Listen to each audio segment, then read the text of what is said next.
Kids, welcome. Brain training. Think like an ACT English genius. Workout point of view with the professor here. Wacky, wild, and fun. I'll walk you through exactly how to think like a genius.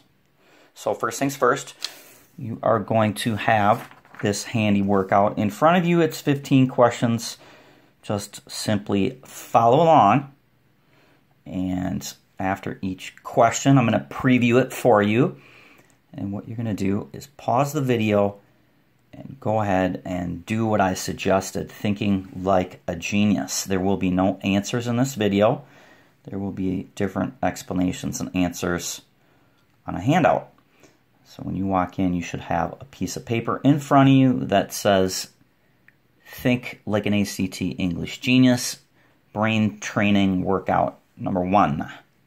So, first page we have here, you see that we are located in passage number 5 up here, and it's problem number 61. So let's go ahead and get started here. First thing you want to do here is when you look at problem number 61, we should go ahead and circle the word not. Which of the following alternatives to the underlined portion is not acceptable? So when I come in here, the first thing I do is I see the word in, I see the word to. Both of those are Mr. Chung prepositional phrases. Notice Mr. Chung, he's got the belt buckle necklace, which stands for a P. So remember that rule and what a prepositional phrase is. Look at those two answers. If you look here, here is a comma. Think of the comma chair, which is an independent and a dependent clause. Go ahead, check Mr. Chung prepositional phrases and what the definition of a prepositional phrase is, along with a dependent clause. Then up here we have the word that. That should refer back to Mr. Chung's chin. It looks like a W. That stands for which versus that. Take those rules, go ahead, answer the question. Right now, go ahead, pause the video here. We're on to problem number 62. Problem 62, if you look over here in problem number 62, you see that we are asked about you, one, he or she, and they. So what I would do is, this is the sentence that's in question. Go back up here and see what they're talking about in the text above, and then match these answers to what they're talking about. Go ahead, pause the video. Come on back when you're done. Problem number 63 is 63. If you look over here, first thing in problem number 63, I see the word but and a comma that reminds me of fanboys. Remember your rule, what fanboys stands for. Also, you see the word but here, but here, but here. Think about fanboys and what you learned with fanboys. If you look over here, you see that we have a comma. That's going to be the comma chair, independent clause, and a dependent clause. And over here, you see in no change, we have a comma. Think of the comma chair, independent, dependent clause. Use those two rules to help you derive the answer for problem number 63. Go ahead, pause the video here. We'll come on back with problem 64 in a second. We should be on to problem number 64. When we come over here, it's page number 12 at the bottom. We're looking for problem number 64. If you look at problem number 64 up here, you see that we have a period and a period in answer choice G and answer choice H. Check those first because you obviously know how to use a period. Is that used correctly with complete sentences? The second thing that you want to do is you want to go ahead and take a look at no change. No change also has a period. So these three answer choices, check to see if there are two sentences. Then over here you see we have a comma. A comma is comma chair, independent, dependent clause. Go ahead, use those rules to think like a genius. Come on back in a second once you have problem 64 corrected. Pause the video here now. Problem number 65, if you look at problem number 65, you see that we have no change here. It's the it's rule, and over here, IT apostrophe S, think about the it's rule, and correct that. Also, you see here is an apostrophe S, that's the cars rule. So quickly Look and say, do I remember what the its rule is? Do I remember what the cars rule is? Also, C deals with there. That's the there rule. 3 rules combined to get problem 65. Think about those 3 rules. Correct this sentence. Come on back in a moment. Pause the video here. On to 66. 66, when you quickly look, don't read, look at your answers and think about the rule of grammar in question. Here, if you look over here, it says instead. That feels like what we call a structural clue. Structural clue we're going to label either together or opposite, T or O. Instead, think about, is that together, opposite, sometimes together, opposite, besides, together, opposite, and for this reason, together, opposite. Once you get it down, you should be able to cross out a couple answer choices and then look at it a little closer. Structural clues for problem 66. Go ahead, do this problem. Pause the video here. Come on back in a moment for problem 67. Problem number 67. First thing you should do is look at your answer choices. I look over here, answer choice no change. I look over here, answer choice D, and I look at B and C. I think B and C are both fairly long. I'm thinking about what rule of grammar is that. Think about what it is. Pause the video here and come on back in a moment. Problem number 68. 68, always circle the word least, except, or not. Which of the following alternatives to the underlined portion would be least acceptable? Now, a couple things here. You will see up here in the top, we do not have no change. That means that what's in the sentence here in 68 right here is correct. We're going to use this as our base to find out what they're talking about. So here is the word talking. We're looking for the one that's least acceptable. So we already know that talking is going to work. So we're thinking Scooby-Doo. The correct answer is not going to be a Scooby-Doo for talking. Go ahead, pause the video here and think Scooby-Doo.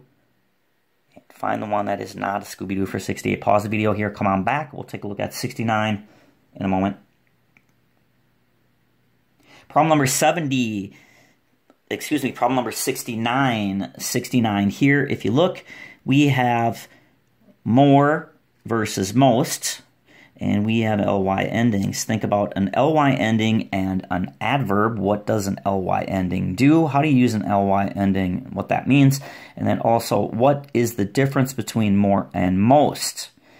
These are vocabulary words, and this is asking you, do you know what that means? Adverbs. You can use your ears. Also, go ahead, correct problem number 69. Come on back once you have the answer. Problem 70. When you look at problem 70, first thing you do is you circle the word least, not, or except here. Which of the following alternatives to the underlined portion would be least acceptable? Once again, if you look over here, there is no change. So that means that what's in problem 70 is going to be correct. It's going to be our base. Over here, that means that that's going to be correct. We see we have a dot comma. Remember the definition of a dot comma? Come on over here and take a look. Look and see what we have here. And also you'll notice that but, yet, while, and unless, we're thinking flag flip-floppers. In English, those are called structural clues. Go ahead, pause the video here, come up with the answer, and we'll take a look at 71 when you come on back. Pause the video here.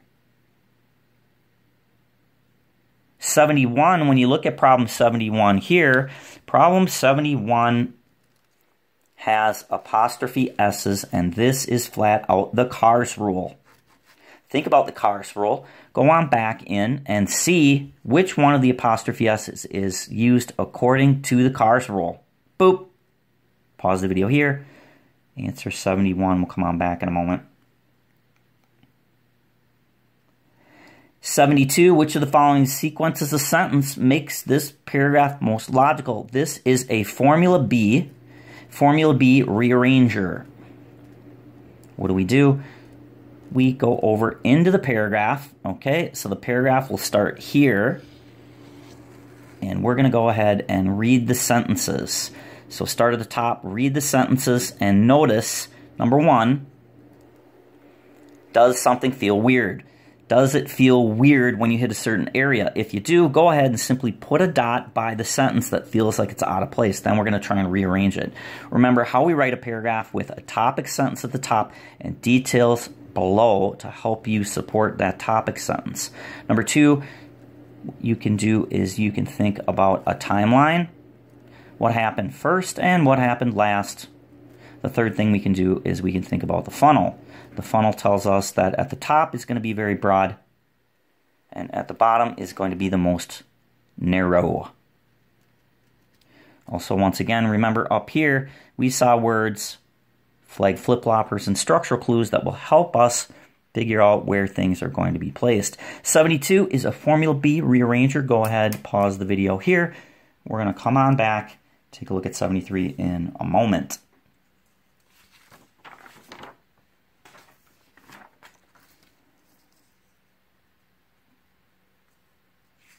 Back again, fun, fun, fun, more fun.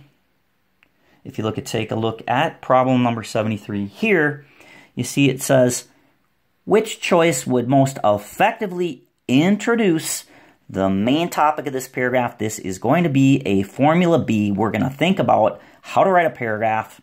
At the top, what's that called? And what are below? And what is that called? What does it do? When you come over here, we're going to introduce that paragraph. So what do? Think about how you write a paragraph. Answer problem 73 using the Formula B system and what you learned in the reading comp. Go ahead, pause the video here. We'll come on back with the next problem. Problem number 74, first thing I did here is don't read. What you want to do is you come over here and that's where the answer is. Right there, kids. Boop. Come over here, I look in here, I take a look at F, G, and H. F, there is no comma. Here is a comma. Here is a comma, and there is no comma there. First thing I want to do here, I want to think about the comma chair. Independent comma, dependent clause. Check your answer choices and see, do we have an independent and a dependent clause, or vice versa? That is called, kids, the comma chair. Boop.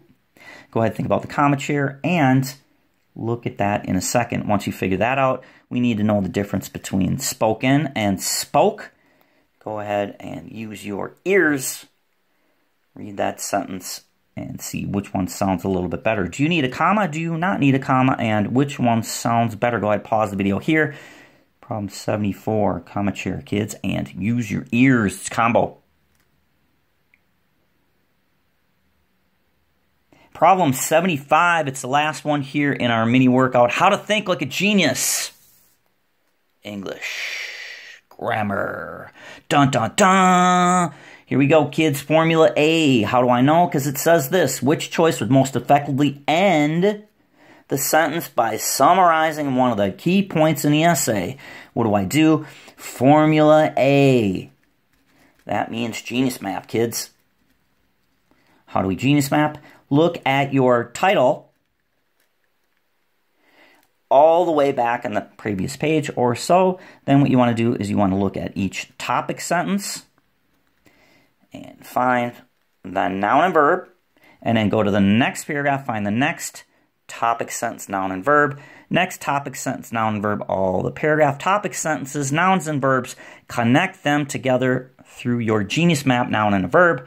When you do that, we are going to come to the bottom and write a conclusion. That means the new sentence here, or the new sentence here, has to contain a Scooby-Doo and say the same thing as what you saw in the whole essay. Think Scooby-Doo off of your topic sentences in your title, then come back in your answer choices and find the noun and the verb here and match them up from your genius map. That's it for this workout, kids. Thanks for watching. The answers to follow. Bye for now.